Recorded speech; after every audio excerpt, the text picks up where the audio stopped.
আসসালামু আলাইকুম everyone, again welcome back to my channel. আজকে আমি আপনাদের একটি ভেজিটেবল স্ন্যাক্স রেসিপি দেখাবো। এখানে আমি আলু, গাজর এবং বাঁধাকপি নিয়েছি। এখানে আপনারা নিজের ইচ্ছা মতো অন্যান্য সবজিও অ্যাড করতে পারবেন। এই পর্যায়ে আমি সবজিগুলোকে একটি বোলে কুচি করে নিয়েছি।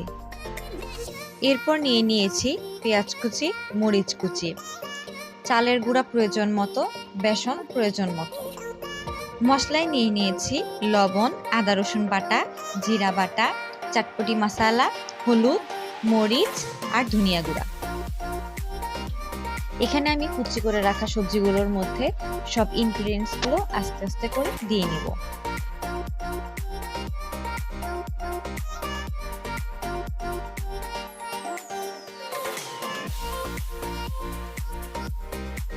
চালের গুঁড়াটা আমি প্রথমেই সবগুলো দিয়ে নিইনি, আস্তে আস্তে করে আমার প্রয়োজন মতো করে অ্যাড করব।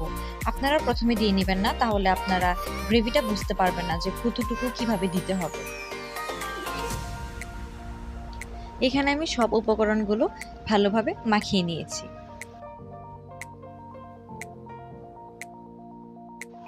এখন ভেজে নেওয়ার পালা। এবার আমি প্যানে হালকা করে তেল দিয়ে চুলার আঁচটা লো ফ্লেমে রেখে স্ন্যাক্সগুলোকে শেপ দিয়ে ভেজে নিব। এখানে আমি খুব পাতলা করে শেপ দিয়ে নিব, তা না হলে মোটা করে শেপ দেওয়ার ফলে ভেতরে কাঁচা থেকে যেতে পারে।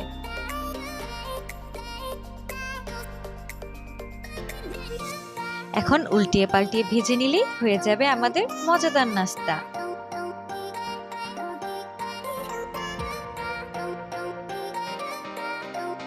Few moments later, তৈরি হয়ে গেল আমাদের মজাদার vegetable snacks recipe.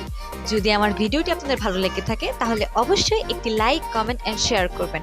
Please subscribe my channel. Stay with us. আল্লাহ হাফেজ।